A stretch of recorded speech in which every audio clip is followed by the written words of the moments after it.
Masechet Shabbat Daf Kuf Mem Gimel, on commence Bezrat Hashem à la 7e ligne. Bet Shammai Omrim à la Mishnah. Bet Shammai Omrim, Ma'avirin Mala Shulchan Atzamot Uklipin. Ils ont terminé le repas de Shabbat. Selon Bet Shammai, on a le droit de débarrasser, d'enlever de la table Atzamot, des os ou Klipin et des pots, les épluchures. On peut les jeter, on peut les enlever. Donc même des os qui sont durs que les chiens ne peuvent pas manger et les épluchures même de noix qui doivent être a priori mouktsé parce qu'il n'y a personne qui peut les manger. Bet Shammai ici ne craignent pas le mouktsé et donc on peut les retirer de la table. Ou Bet Hillel omrim mesalek et atavla kula ou menara. Bet Hillel disent non, on peut pas le faire.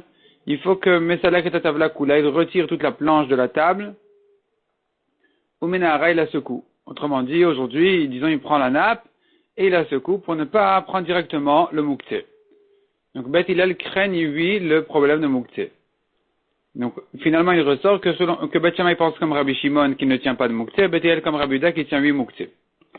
Ma'avirin meifnei shulchan perurin pachot mikazait. Il est permis de retirer de la table des miettes, même moins d'un kazaït, parce que de toute façon, il y a toujours des bêtes qui peuvent manger, et évidemment, que plus qu'un kazaït, c'est aussi permis. Vesear chez la fournine, vesear chez la dachim. Les poils de toutes sortes de légumineuses, donc les petits pois, les lentilles, donc les poils qui sortent de leur peau, tout ça, c'est pas mouktsé, mais pnei ou ma'achal bema, car ça peut être mangé par les animaux, donc c'est pas mouktsé. Évidemment, il s'agit d'un cas où il y a de ces animaux-là, il y a dans la ville, et que donc on considère que c'est pas mouktsé puisqu'il y a qui pour les manger. Sfog, une éponge. Imesh l'or betachiza, mekanchin bo. On peut éponger, on peut essuyer avec une éponge, avec un chiffon, à condition qu'il ait une or, c'est une peau de cuir, betachiza pour l'attraper. S'il a une anse, et qu'on peut l'attraper, et qu'on n'est pas en train d'essuyer avec l'éponge elle-même, alors c'est permis. Mais si c'est pour essuyer en tenant l'éponge elle-même, c'est interdit parce qu'il risque de l'essorer. Il y a ici une correction. On ne dit pas Vachachamim Omrim. Selon le Rambam, on dit oui, mais selon les autres Rishonim, on ne dit pas. Ben kach ou ben kach, nital bashabat. Aussi bien s'il a une anse que s'il n'en a pas, il n'est pas mouktsé, on peut le porter pendant Shabbat, venom et kabel touma, mais il ne reçoit pas de touma parce que ça ne rentre pas dans la définition classique d'objets qui reçoivent de la touma. Amar Rav Nachman, Rav Nachman vient corriger notre version dans la Mishnah en inversant Bet Shammai avec Bet Hillel. Donc selon notre version dans la Mishnah, on avait vu Bet Shammai ne craigne pas le mouktsé, il pense comme Rabbi Shimon, Bet Hillel craint le mouktsé, il pense comme Rabbi Yehuda. Vient Rav Nachman corriger notre Mishnah en disant nous n'avons que uniquement dans l'autre sens, Bet Shammai ki Rabbi Yehuda ou Bet Hillel ki Rabbi Shimon. Que Bet Shammai pense comme Rabbi Yehuda qui craint le mouktsé, Bet Hillel pense comme Rabbi Shimon qui ne craint pas le mouktsé. Et donc, au contraire, il faudra dire dans la Mishnah que selon Bet Shammai, il ne peut pas retirer les os et les épluchures, il ne peut que secouer la nappe, secouer la table. Selon Bet Hillel, il peut les retirer directement. Ma'avirin mifna shulchan perurin. Ma'avirin mifna shulchan, donc on retire de la table perurin des miettes, mais ça y est, le Rabbi Yochanan d'Amar Rabbi Yochanan. Notre Mishnah renforce les paroles de Rabbi Yochanan qui a dit perurin shen ben kezait asur l'abdan beyad. Des miettes qui ne font pas un kazaït, il interdit de les perdre a priori. Beyad, ça veut dire de ses propres mains. Il vient les jeter, c'est interdit. Donc notre Mishnah, on voit bien qu'il est question de faire attention à ces miettes-là, de les sortir de la table. Et donc, notre Mishnah, en réalité, elle va nous apprendre qu'il ne faut pas les jeter. On les prend avec sa main, on les retire de la table. Et ça va comme Rabbi Yochanan. Donc, de ne pas jeter même des miettes de moins d'un kazaït. Se'ar shel afunin, mais se'ar shel adashim, on a vu dans la Mishnah, ce sont les petits poils qui sortent de la peau des légumineuses, des afunim, des petits pois, ou bien des adashim, des lentilles. Donc on a vu que c'est pas mouktsé parce qu'on peut le donner à manger à ces animaux. Mané, comme qui va cette Mishnah, cette halakha, elle va comme qui? Rabbi Shimon, il délète le mouktsé. C'est pas comme Rabbi Shimon qui ne craint pas le mouktsé, et donc il n'a pas de problème ici de porter ces choses-là. Selon Rabbi Yehuda, On devrait dire que c'est mukté. Pourquoi? Pas parce que ce qui est à manger aux animaux est mukté selon Rabbi Yehuda, mais parce que selon Rabbi Yehuda, une chose qui était destinée aux hommes et qui, au courant du Shabbat, est devenue réservée aux animaux, c'est mukté. Donc ici, à l'entrée du Shabbat, il avait ici des légumes. Il pouvait pas, des légumineuses, il pouvait pas, c'était pas destiné aux animaux. Quand il les a épluchés, il les a ouverts. Maintenant, il y a une partie qui est mangée, l'essentiel est mangé par les hommes, et le reste, au lieu de jeter, on le donne aux animaux. Selon Rabbi Yehuda, puisque c'était pas destiné à ça à l'entrée de Shabbat, ça s'appelle muktzeh. Notre Mishnah ne craint pas ce muktzeh, donc elle va comme Rabbi Shimon. C'est ce que la Gemara dit. Man est comme qui va cette Mishnah? Rabbi Shimon, il délaisse le muktzeh. Elle va comme Rabbi Shimon qui ne tient pas de muktzeh. Et ma sefa, je te lis la suite de la Mishnah qui dit, Sfog, l'éponge, im yesh le batachisa mekanchin bo, veim lavan mekanchin bo. Si elle a une anse, on peut essuyer avec. Sinon, on peut pas essuyer avec. On craint qu'il risque de l'essorer. Atan Rabbi Yehuda. Cette halakha va plutôt comme Rabbi Yehuda, pas comme Rabbi Shimon. Ça va comme Rabbi Yehuda d'Amar, d'avoir shalmit kaven. Assour, que quelqu'un qui fait une melacha sans avoir l'intention de faire la melacha, c'est interdit ici aussi. Il ne veut que essuyer la table et ça a été épongé au passage. Donc, selon Rabbi Shimon, ça devrait être permis. Or, notre Mishnah l'interdit. Donc, elle va comme Rabbi Yehuda. Et un instant avant, elle allait comme Rabbi Shimon et pas comme Rabbi Yehuda. Donc, on a une contradiction. D'une part, à propos de muktzeh, notre Mishnah tient comme Rabbi Shimon. Notre Mishnah tient comme Rabbi Shimon que ce qui n'était pas réservé aux animaux à l'entrée du Shabbat n'est quand même pas muktzeh si au courant du Shabbat est devenu destiné aux animaux. D'autre part, elle va comme Rabbi Yehuda qui dit que celui qui fait une melacha sans en avoir l'intention, c'est interdit. Et pas comme Rabbi Shimon qui permet. Répond la Gemara. Béa a fil de Rabbi Shimon modé. En ce qui concerne d'avoir shalmit kaven, même Rabbi Shimon est d'accord. Donc, en ce qui concerne quelqu'un, l'éponge, disons, même Rabbi Shimon est d'accord qu'il est interdit d'éponger, d'essuyer la table, parce que ça s'appelle pas d'avoir shenomit kaven. Ça s'appelle pas qu'il n'a pas l'intention. Puisque la melacha, elle sera obligatoirement faite, la conséquence est obligatoire, alors même Rabbi Shimon est d'accord que c'est interdit. D'Abaye verava d'amre tarvayu, modé Rabbi Shimon ou psikreche voleamut. Comme ce qu'on dit à Abaye et Rava tous les deux, que Rabbi Shimon est d'accord, dans un cas de psikreche, dans un cas où la melacha est évidente, que même s'il n'avait pas l'intention de la faire, elle est interdite. Donc, notre Mishnah, en réalité, elle ne va que comme Rabbi Shimon. Rabbi Shimon, qui ne craint pas le muktzeh, va permettre de porter les épluchures qui peuvent être mangées par les animaux, même si à l'entrée du Shabbat n'était pas destiné à ça. Et puis, d'autre part, Rabbi Shimon, quand même, sera d'accord d'interdire d'éponger, d'interdire d'essuyer avec une éponge qui n'a pas de hanse, de peur qu'il risque. C'est même pas de peur, c'est parce qu'évidemment, il va essorer, ce qui est interdit pendant Shabbat, et donc même Rabbi Shimon interdit puisque c'est évident que ça va se faire. Hanegarini, nouvelle halakha. Hanegarini de tamre aramiata, les noyaux de date araméenne, de date de l'endroit de Aram. Charou letal tulinu. On a le droit de les porter, ces noyaux-là, pendant Shabbat, au il vechazian agaviman, puisque elles étaient chazian, elles étaient aptes, c'était pas muktzeh, c'était pas éloigné, c'était déjà réservé à être utile pendant Shabbat Yom Tov, à Gaviman, sur leur mère. Rashi explique, c'était des mauvaises dates, et ces dates-là, on les donnait à manger non pas aux hommes, mais aux animaux. Et puisque les animaux ne font pas la différence entre la date et le noyau, donc la vache mange la date telle qu'elle avec le noyau inclus, alors finalement il n'y a plus de différence entre l'un et l'autre, le noyau n'est plus muktzeh. Donc celui qui viendrait manger cette date-là et jeter le noyau, qu'il sache que ce noyau-là n'est pas muktzeh parce que de toute façon il est destiné, il est réservé aux animaux. Par contre, au départ sayata, les noyaux de date perse, assour, c'est interdit. Pourquoi? Parce que ce sont de bonnes dates, on ne les donne pas a priori aux animaux, donc les hommes mangent la date et jettent le noyau est donc muktzeh.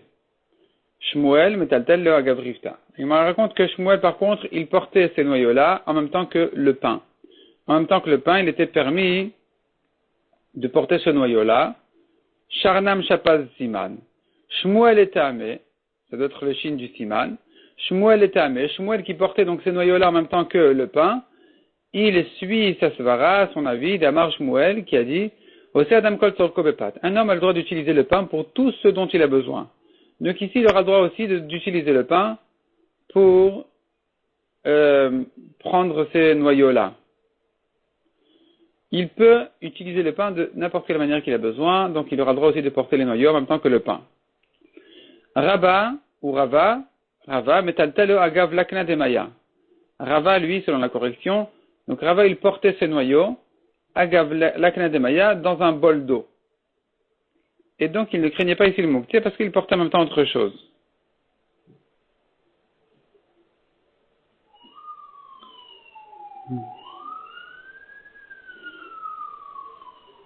Ravuna bered Rav Yoshua, avid lo que grave shel rei. La Gemara raconte que Ravuna bered Rav Yoshua, il en faisait un grave shel rei, c'est-à-dire, quand il mangeait des dattes, il mettait les noyaux devant lui, jusqu'à ce que ça devenait gênant, ça devenait un grave shel rei, comme un pot d'excréments qui est gênant, et à ce moment-là, ça permet de les porter, de les retirer de devant lui, et de les donner à ses animaux, de les enlever de devant lui. Amar le Ravashi l'amimar, Ravashi s'est étonné sur ce comportement de Ravuna. Il a demandé à Mimar, est-il permis de faire a priori un grave shel rei? C'est-à-dire, si quelqu'un a eu l'occasion, il est arrivé par hasard à un endroit où il y a déjà un grave shel rei, il y a déjà une saleté, un endroit avec une saleté, il aura le droit de la débarrasser. Mais venir faire a priori un tas de noyaux pour dire après ça me dégoûte, je les enlève, est-ce que c'est permis de faire ça? Donc lui, il ne pense pas permettre de faire de cette manière-là. Rav Shechet, Zarik le Belishne. Rav Shechet, lui, il jetait les noyaux des dattes, avec sa langue, il les envoyait loin, après la table, derrière la table. Rav Papa, Zarik le Achore Amita. Rav Papa, il les jetait derrière le lit sur lequel il était assis. Peut-être qu'il voulait éviter de devoir les porter ensuite. Amrou alav al Rabbi Zecharia ben Avkulas, Shayamarzir panav achor amita vezorkan. On racontait sur Rabbi Zecharia que lui, il tournait sa tête derrière le lit, donc ils étaient accoudés sur des lits, ils étaient assis sur des lits pendant qu'ils mangeaient, et donc lui, il tournait sa tête et il jetait là-bas les noyaux. Dans le Shulchan Aruch, c'est écrit comme ça, les noyaux de dattes. Dans les endroits où on a l'habitude de les donner à manger aux animaux, on a le droit de les porter. Mais cependant, Adam Chashuv, un homme important, comme donc l'Amoreim que la Gemara a cité ici, lui, pas forcément à la hauteur de Samoreim, mais je veux dire quelqu'un qui est considéré important, de la même manière que Samoreim a été considéré comme des hommes importants que tout le monde regarde, surveille, qu'est-ce qu'ils font pas. Lui, un homme comme ça, il doit être mahmir sur lui-même, de ne pas les porter directement dans ses mains, mais qu'en faisant un chinouille. Il doit faire un changement quand il porte ces noyaux-là. Et Mishnah Bora explique, par exemple, de les jeter avec sa langue ou de les porter en même temps que le pain. Donc, c'est-à-dire en réalité que la raison pour laquelle c'est Amoreim là, il faisait ce chinouille-là, c'est parce qu'ils étaient des hommes importants et que donc, ils devaient faire attention de ne porter les noyaux qu'en faisant un chinouille. Ils étaient mahmir de faire un chinouille, un changement pour porter ces noyaux-là, de ne pas les porter directement dans les mains. Le Mishnah Bora explique la raison, elle est parce que d'abord, il y a des endroits où on ne donne pas ces noyaux du tout à manger aux animaux. Et de toute façon, même les animaux qui les mangent, ils les mangent que difficilement. C'est pour ça que c'est pas évident de permettre de les porter tels quels. Il faudrait donc faire attention, au moins pour un Adam Chashuv, de ne les porter que béchinouille qu'en faisant un changement. Donc ça, c'est dans les endroits où on a l'habitude de les donner aux animaux. Mais en général, aujourd'hui, dans les villes habitées, il n'y a pas d'animaux qui mangent les noyaux, à ce que je sache en tout cas. Et donc, ça doit être moukté, donc il devrait être interdit de les porter tels quels. Hadran alach, notel adam et beno. On commence, Bezrat Hashem, le 22e pérec de Masechet Shabbat. Chavit shenishbera, un tonneau qui s'est cassé, il s'est fendu, et maintenant voilà que le vin se renverse. Le vin, le contenu du tonneau risque de se renverser et d'être perdu, et on veut savoir comment sauver. Matzilin emen Amazon shalosh seudot, il a le droit de sauver de quoi 3 repas, de quoi faire 3 repas, et donc il peut remplir même plusieurs récipients pour sauver cette quantité-là qui est nécessaire pour 3 repas. Si c'était en un récipient, Rachidi, il aurait pu même plus que 3 repas. Mais puisque c'est en plusieurs récipients, alors il est limité à 3 repas, les 3 repas de Shabbat. Veomer l'acherim ba'uvatu, l'achem, il peut annoncer aux autres, venez et sauvez pour vous. Sauvez pour vous aussi une quantité de 3 repas. Au bilvat shel ispog, mais attention de ne pas éponger. Donc de peur qu'il risque d'essorer, il ne peut pas mettre là-bas, ils ont une serviette, en se disant après Shabbat je vais l'essorer, je vais récupérer le vin. Non, il ne peut pas faire comme ça. En sochatin et aperot, leoti men mashkin. Et là, la Mishnah, elle rentre dans les halachot de Srita. Il interdit aussi d'essorer des fruits pour en sortir le jus. Non seulement ça, mais même le jus qui est sorti de lui-même, des fruits, il est interdit. On n'a pas le droit d'en profiter pendant le Shabbat, de peur qu'il risque d'en arriver à essorer le fruit lui-même. Rabbi Uda dit, attention, ça dépend à quoi servait ce fruit-là, à quoi il était destiné.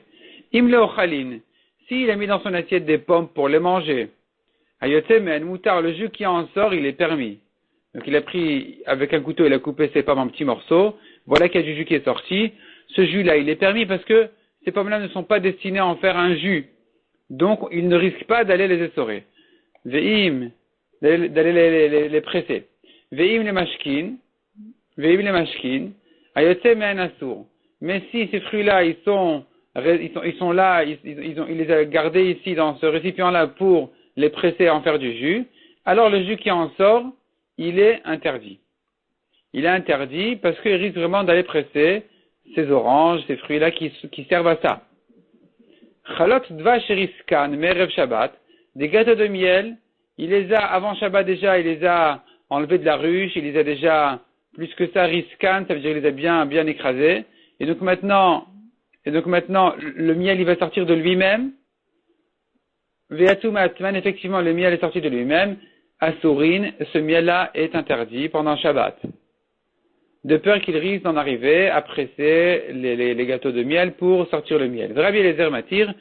Rabbi Eliezer, lui, ne craint pas de problème et il permet. Tana, la Gemara ramène une braïta qui dit Lo yispog beyain, velo yetapeach beshemen. Il n'a pas le droit d'éponger le vin, ni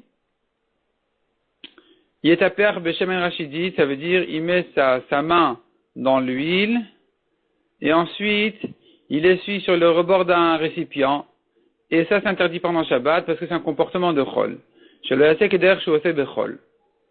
Donc afin qu'il ne fasse pas comme ce qu'il a l'habitude de faire en jour de chol. Donc de cette manière-là, il ne peut pas sauver. Il doit apparemment mettre un récipient à côté pour que ce qui coule rentre directement dans le récipient, mais pas en épongeant ou en mettant sa main dedans. Tanou Rabbanan, nitpazrou la perot bechatzer. Celui qui se sont dispersés ses fruits dans la cour, mais la quête aliad ve'ochel, il peut prendre un à un et le manger. Donc, ces oranges se sont renversées dans la cour, il vient, il prend une orange, il la mange, une deuxième, il la mange. Avalol et tochasal, mais il ne peut pas mettre tout ça dans le sachet. Il ne peut pas tout ramasser et mettre dans un panier. Parce que ça ressemble à méhamer. Méhamer, c'est faire des gerbes de blé, et donc ça aussi, il est en train de ramasser, il est en train de réunir ses fruits dans la cour, qui est l'endroit où ça pousse, l'endroit où ça tombe, et il vient, il les réunit et il les ramasse, ça c'est interdit. Velo le tochakupa, ni dans la boîte, chez le asek eder shose bechol, afin qu'il ne fasse pas de la même manière qu'il a l'habitude de faire en jour de chol. En sochatin et aperot, on n'a pas le droit de presser les fruits. Amar Rabbi Uda Mar Shmuel. Modaya Rabbi Uda les chachamim. Rabbi Uda était d'accord avec les chachamim. Donc Rabbi Uda qui a dit dans la Mishnah que si les fruits étaient ici, ils étaient mis à table pour les manger et non pas pour les boire, non pas pour les presser, eh bien le jus qui en est sorti, il est permis. Ce Rabbi Uda qui permet le jus dans ce cas-là, il est quand même d'accord avec les chachamim, bezetim vanavim, en ce qui concerne les olives et les raisins, que c'est interdit même s'ils pensaient les manger. Maïtama, pour quelle raison Rabbi Uda est d'accord d'interdire leur jus qui est sorti? Kevan el fritalinu, puisqu'en général ce sont des fruits qui, par excellence, ils servent, ils sont destinés à être pressés. On attend impatiemment le vin et l'huile d'olive. Alors, Yaïv Date, il va mettre son esprit dessus à les presser. S'il voit un bon jus qui sort des olives, des raisins, il risque d'en aller essorer ces olives, malgré qu'elles étaient présentées ici à table pour les manger. Il va changer d'avis, il va décider d'aller les presser. Puis pourquoi? Parce que ce sont des fruits qui, par excellence, ils sont là pour les presser. On a besoin de leur jus. Voula Marav, tandis que Oula, au nom de Rav, dit Chalukaya Rabbi Uda bezetim vanavim. Rabbi Uda qui permet, quand les fruits étaient réservés ici, ils étaient présentés pour les manger, eh bien, ce que Rabbi Uda permet, donc leur jus, il les permet même dans des olives et des raisins. Donc celui qui met dans une assiette des raisins pour les manger, le dessert de Shabbat, et voilà qu'il reste dans l'assiette du jus, et l'enfant il dit je veux boire ce jus-là, d'accord, je le verse dans mon verre pour le boire, ce jus-là, selon Rav, est permis d'après Rabbi Uda. Ce que Rabbi Uda a permis, c'est même dans le jus des raisins ou bien des olives qui n'étaient pas ici présentées, mis à table pour être pressées. Ve Rabbi Yochanan Amar, Alacha ki Rabbi Yehuda bishar perot, ven alacha ki Rabbi Yehuda bezetim vanavim. Rabbi Yochanan lui dit, attention, la halakha est comme Rabbi Yehuda qu'en ce qui concerne les autres fruits. Donc c'est là on va permettre leur jus à condition qu'ils n'étaient pas mis à table pour les presser, mais les olives et les raisins, leur jus est interdit. Même si ils ne pensaient que les manger. Donc la halakha ici n'est pas comme Rabbi Yehuda, selon Rabbi Yochanan. Amar Rabba Amar Rabbi Yehuda Amar Shmuel. Modaya Rabbi Yehuda lechachamim bezetim vanavim. Shmuel ici, il vient mettre de l'ordre un peu. Il dit comme ça. Rabbi Yehuda il est d'accord avec les chachamim en ce qui concerne les olives et les raisins que leur jus est interdit même si on pensait les manger. Les chachamim sont d'accord avec Rabbi Yehuda de permettre. Je reprends. Rabbi Yehuda est d'accord avec les chachamim d'interdire le jus des olives et des raisins. Les chachamim sont d'accord avec Rabbi Yehuda de permettre le jus des autres fruits. Amar les Rabbi Yirmiyah et Rabbi Abba. Alors Rabbi Yirmiyah demandait à Rabbi Abba, mais si c'est comme ça, et la béma est pliée, alors dans quel cas ils sont à marloquette? Tu dis que tout le monde est d'accord que le jus des raisins et des olives est interdit. Tout le monde est d'accord que les autres fruits, leur jus est permis puisqu'on pensait les manger. Alors où se situe la marloquette? Amar le ritashkar. Il a dit quand tu vas trouver la marloquette, dis-la moi. Donc il ne voulait pas lui répondre directement. Amar Rav Nachman bar Yitzchak. Et là la Gemara vient répondre. Où se situe la marloquette exactement? Mistabra, il semblerait dire que betutim verimonim pligé. La marloquette, elle est dans les tutim et rimonim, les fraises et les grenades. Détania, comme on voit dans une braïta. Zetim shemashach men shemen, ve'anavim shemashach men yain. Des olives, desquelles est sortie l'huile. Des raisins, dont le vin est sorti de lui-même. Vichnisan ben leochel ben lemashkin. Et alors que lui, il les avait rentrés, il les avait mis à table, aussi bien pour les manger que pour les presser, pour les boire, ayotemen assour. Le jus qui en sort, donc cette huile, ce vin, est interdit.